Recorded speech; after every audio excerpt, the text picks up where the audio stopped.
अवधूत चिंतन श्री गुरुदेव दत्त तुम्हा सगळ्यांचं आपल्या चॅनलमध्ये स्वागत करते। तर बघा, आजचा विषय आपला होणार आहे आणि बऱ्याच ताईंचा प्रश्न देखील होता की ताई, दुर्गा सप्तशती पाठ जे असतात ते आपण 14 करत असतो, पण काही ताईंना जर 108 पाठ जे असतात ते जर करायचे असले तर ते कशा पद्धतीने करावे, 108 दिवसात 108 पाठ करावे किंवा मग कमी दिवसांमध्ये आपण हे पाठ करू शकतो का, 51 दिवसांमध्ये, या पद्धतीने त्याला नियमअटी काय पाळायचे असतात, एवढ्या दिवसांमध्ये आपण परान्न घेऊ शकतो का, बाहेर जाऊ शकतो का, किंवा गॅप पडला तर काय करावं, सेवा वेस्ट जाते का, याचे नियम काय असतात किंवा उद्यापन कशा पद्धतीने आपण करू शकतो, ही संपूर्ण माहिती आजच्या व्हिडिओमध्ये होऊन जातील। तर सर्वप्रथम तुम्हाला सांगेल, बघा, आपण कुलदेवीची सेवा करत असतो। कुलदेवी ही आपली कुलाचं रक्षण करत असते। आपल्यावर जर कुलदेवीचा कृपा आशीर्वाद नसेल तर आपल्याला खूप काही सांसारिक प्रगती जी असते त्यामध्ये अडथळे येत असतात। आपल्या घरातील जे मुलांना असतात ते अडीअडचणी येत असतात, ते शिक्षणात असू द्या, नोकऱ्यांमध्ये असू द्या, लग्नामध्ये असू द्या, संततीमध्ये असू द्या, किंवा आपल्या घरात नवरा बायकोंचे वादविवाद जे असतात ते अगदी टोकाला जातात आणि डिवोर्सपर्यंत येत असतात। अशा काही गोष्टी घडत असतात, म्हणजेच आपल्या घरामध्ये कुलदेवीचा कृपा आशीर्वाद नसतो। संतती होण्यासाठी सुद्धा म्हणजेच आपण बघा, डॉक्टरकडे जातो आणि सगळे रिपोर्ट नॉर्मल असतात अगदी, तरीसुद्धा संतती न होणे, अडथळे येणे, या गोष्टी सुद्धा आपल्याला बघायला मिळत असतात। हे सांसारिक अडचणी ज्या येत असतात यामध्ये आपल्याकडून आपल्या कुलदेवतांची पूजा होत नसते।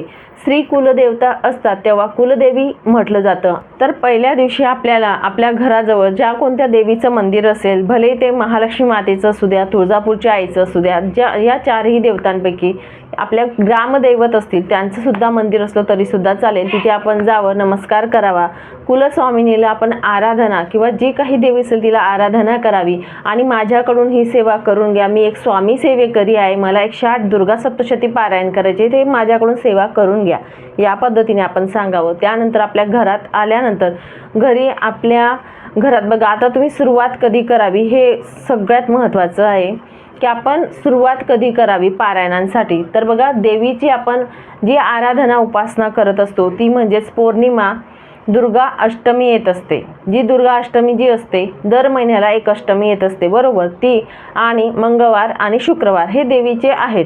आता प्रत्येकाच्या देवीचे वार वेगळे वेगळे असतात, म्हणजे समजा कुणाचा मंगळवार असतो, कुणाचा शुक्रवार असतो। आता तुळजापूरच्या आईचा मंगळवार आहे, माझ्या कुलस्वामिनीचा, तुमच्या देवीचा कुठला आहे ते बघा, नाहीच माहिती असणार तर या चारही पैकी तुम्हाला शक्य होईल त्या दिवशी तुम्ही सुरुवात करा। पौर्णिमा, अष्टमी, मंगळवार किंवा शुक्रवार बघून तुम्हाला वाटत आहे की मी आता सुरुवात करू शकते, त्या पद्धतीने पारायणांना सुरुवात करायची। सर्वप्रथम आपल्या देवघरासमोर बसून आपल्याला संकल्प करायचा आहे, तुम्ही कुठल्या कामासाठी करत आहेत, काय करत आहे, तुम्हाला संततीला प्रॉब्लेम होत आहे, म्हणजे संतती होण्यासाठी, किंवा मुलांच्या अभ्यासात अडचणी येत आहे, मुलांच्या नोकरीमध्ये, लग्नामध्ये विघ्न येत आहेत, बऱ्याच त्या गोष्टी। आता मुलांच्या लग्नांमध्ये सुद्धा विघ्न येत असतील तर मुलांनी करावी सेवा की आईने, बघा, आईने केली तरी सुद्धा चालेल, काही हरकत नाही, या पद्धतीने तुम्ही करू शकतात। आई वडील जे असतील त्यांनी केली तरीही चालेल। आपल्या घरामध्ये 108 पारायण तुम्हाला करायचे आहेत। हे पारायण करत असताना पहिल्या दिवशी संकल्प करावा, स्वामी सेवेकरी मी आहे, हे पण आपल्याला संकल्पामध्ये म्हणायचं आहे। तुम्ही किती दिवसात पूर्ण करणार आहेत पारायण त्या पद्धतीने आपण सांगायचं आहे आणि 108 पारायण हे तुम्हाला जितक्या दिवसात शक्य होईल तेवढ्या पटीने तशा पद्धतीने तुम्ही सांगायचं आहे। आता 108 दिवसांमध्ये 108 पारायण केले तरी सुद्धा चालेल किंवा यथाशक्ती तुम्ही म्हटलं तरी सुद्धा चालेल, कारण बघा आपला मासिक धर्म वगैरे महिलांचा येत असतो, म्हणून आपले 4 दिवस स्किप होणार आहेत, त्यामुळे आपण 108 नाही सांगू शकत की दररोज एक अशा प्रकारे 108 दिवसांमध्ये 108 करणार आहे, तर मासिक धर्म असतो म्हणून यथाशक्ती आपण सांगावं। आणि तुम्हाला सांगेल जर 41 दिवसांमध्ये करणार असणार तसं सांगावं, त्या पद्धतीने ॲडजस्ट करायचे। तर आपल्याला एका दिवसाला 2-3 असे पारायण करून त्या पद्धतीने आपण मोजून या पद्धतीने पारायण करायचे आहेत। पण तुम्हाला सांगेल 108 पारायण हे तुम्ही तुमच्या सवडीनुसार म्हणजे यथाशक्ती म्हणून 108 दिवसात जरी केलं, आपला मासिक धर्म वगळता रोज एक पारायण केलं, अशा पद्धतीने केलं तर याचं फलप्राप्ती अगणित असतं।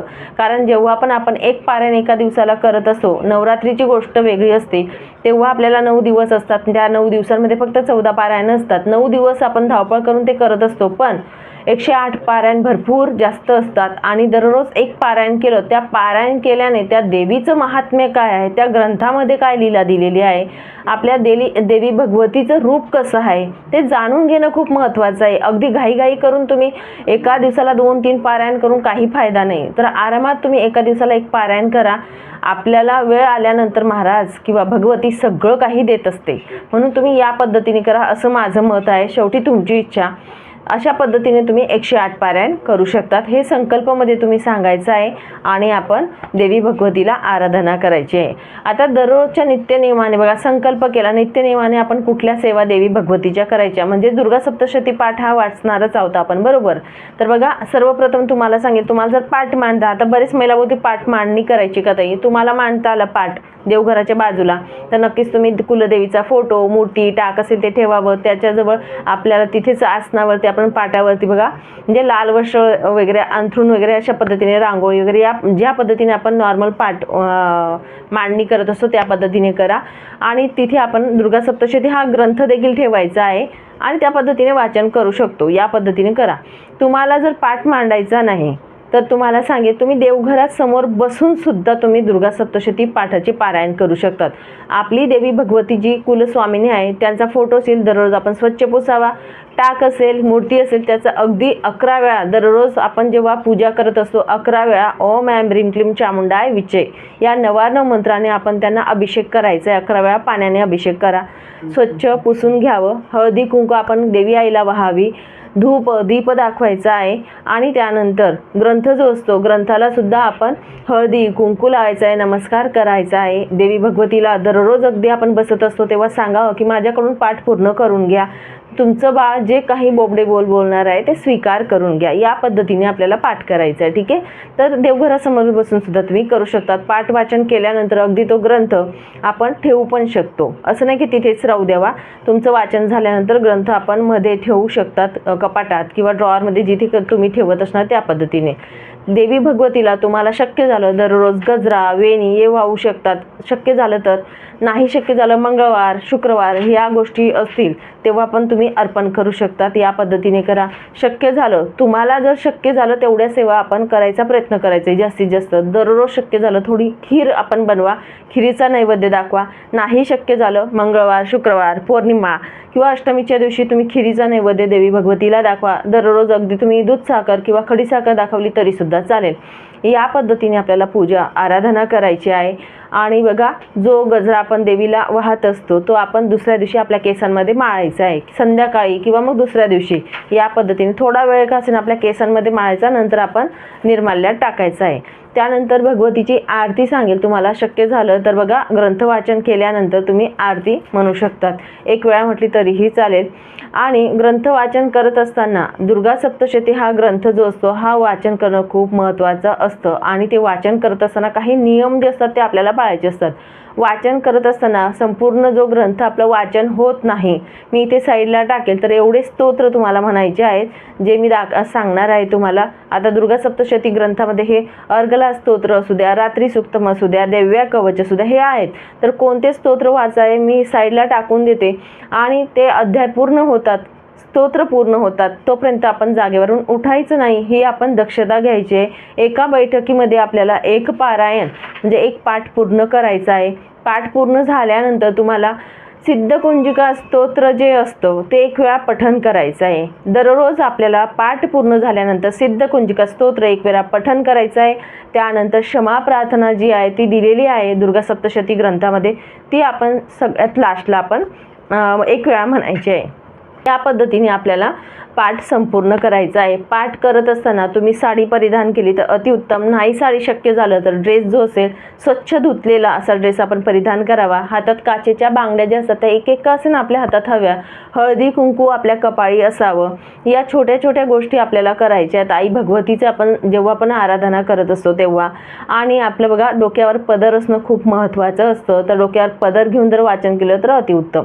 नाही शक्य झालं तर आपण जेव्हा पाठ पूर्ण झाला तेव्हा आईचा जय जयकार करायचा आहे. आणि जय जयकार करत असताना आपल्या डोक्यावर पदर असणं खूप महत्त्वाचं आहे.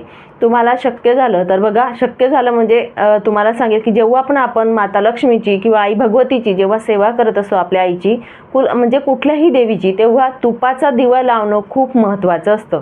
तेलाचा दिवा आपण लावतच असतो, पण बघा जेव्हा आपण वाचन करतो तेवढा जो कालावधी असतो तेवढ्या कालावधीपर्यंत तुम्ही तुपाचा दिवा नक्कीच प्रज्वलित करा.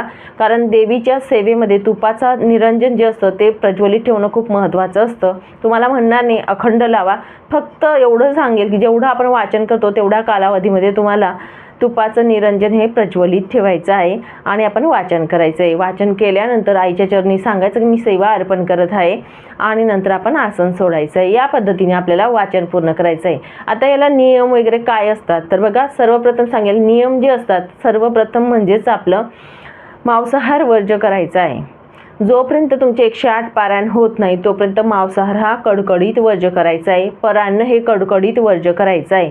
आता बऱ्याच महिला ज्या असतात ते ब्रह्मचर्य पालन करायचं का तर बघा, 108 दिवसांमध्ये जर तुम्ही 108 पाठ करत आहेत तर माझं मत तर बघा, दुर्गा सप्तशती पाठाला ब्रह्मचर्याचं पालन पाहिजे असतं आणि ते आपण करायचं आहे. तुम्ही जरी खूप मोठी इच्छा असेल तुमची लग्न जुळून येण्याची, तुमच्या मुलाची किंवा अशा गोष्टी नोकरीसाठी, तर आपण ते पालन करावं असं तरी माझं मत आहे. संततीसाठी जर तुम्ही करत आहेत तर तुम्हाला सांगेल पाठ पूर्ण झाल्यानंतर नक्कीच तुम्हाला आई भगवती तुमची ओटी भरेल असं मी तुम्हाला सांगेल. पण बघा, शक्य झालं तर हा नियम पाळायचा प्रयत्न करा. नाही शक्य झालं तर डोक्यावरून पाणी घ्या.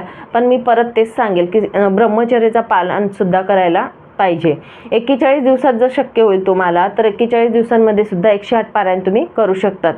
आणि यथाशक्ती जर म्हटलं तर बघा, एका दिवसामध्ये 2 किंवा 3 अशा पद्धतीने जर तुम्ही पूर्ण केले तरी सुद्धा चालतील. तुमच्या वेळेनुसार तुम्ही करू शकतात.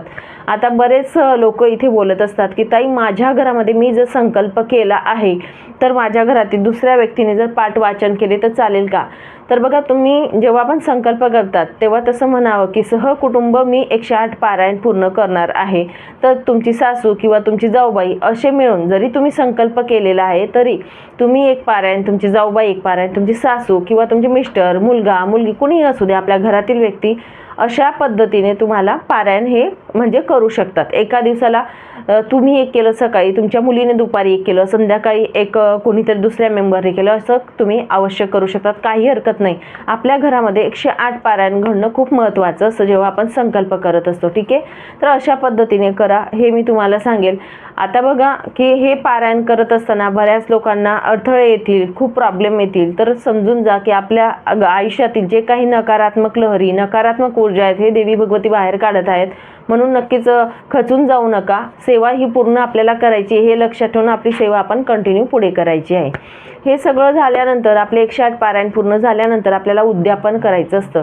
आता उद्यापन कशा पद्धतीने करावं तर तुमचे 108 पारायण पूर्ण झाल्यानंतर तुम्ही बघा 5 सुवासिनी, 7 सुवासिनींना बोलू शकतात, सौभाग्यवती स्त्रियांना बोलू शकतात, त्यांची ओटी तुम्ही यथाशक्ती भरू शकतात. आधी सर्वप्रथम आपल्या घरातील कुलस्वामिनीचा टाक फोटो असेल तिथे आपण ओटी भरावी. आपल्या घराजवळ मंदिर असेल जिथे आपण आराधना करायला गेलो होतो तिथे देवी भगवतीची आपण ओटी भरू शकतो.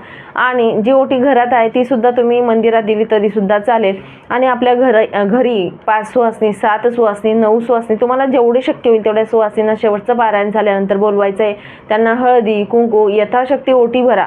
अगदी श्रीफळ आणि तांदूळ, अक्षदा, सुपारी या पद्धतीने आपण दिलं, 1 रुपयाचं नाणं तरी सुद्धा चालेल.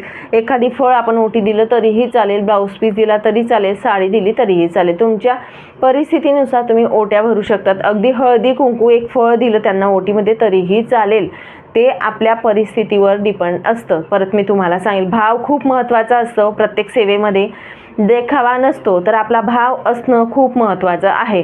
या पद्धतीने तुम्ही सुवासिनींची ओटी भरायची. त्यांना खायला द्यायचं असेल तर तुम्हाला सांगेल, खीर जी असते ती आपण त्यांना बनवायची आहे आणि खिरीचा नैवेद्य देवी भगवतीला दाखवायचा आहे. तुमच्या घरामध्ये देवीला तुम्हाला पुरणाचा नैवेद्य दाखवायचा असेल त्या दिवशी दाखवायचा आहे. मात्र त्या सुवासिनी असतील त्यांना पुरणाचा नैवेद्य तुम्हाला खाऊ घालायचं असेल खाऊ घालू शकतात, जेवणाला पण सांगू शकतात, किंवा नुसती खीर आपण त्यांना देऊ शकतो, किंवा मसाल्याचं दूध असतं बासुंदी वगैरे ते सुद्धा तुम्ही त्यांना प्रसाद म्हणून देऊ शकतात. तर या पद्धतीने तुम्ही 108 पारायण करू शकतात. एका व्यक्तीने 108 पारायण केले तरीसुद्धा चालेल किंवा घरातील प्रत्येक व्यक्ती सगळ्यांनी मिळून केले तरीसुद्धा चालेल. अशा प्रकारे तुम्ही सेवाही करू शकतात. 108 दुर्गा सप्तशती या दिव्य अशा ग्रंथाचं पारायण आपल्या घरात घडणं खूप महत्त्वाचं असतं. त्यांचा कृपाशीर्वाद आपल्यावर असणं खूप महत्त्वाचं असतं. म्हणून तुम्ही अशा पद्धतीने 108 पारायण करू शकतात. आणि नक्कीच इथे संपूर्ण प्रश्नांची उत्तरं मी तुम्हाला दिली आहेत असं मला वाटतं. नक्कीच जी सेवा आहे तुम्हाला समजली असेल अशी अपेक्षा करते आणि इथेच विराम घेते. नंतर अजून भेटेल अशाच व्हिडिओसोबत. श्री स्वामी समर्थ अवधूत चिंतन. श्री गुरुदेव दत्त.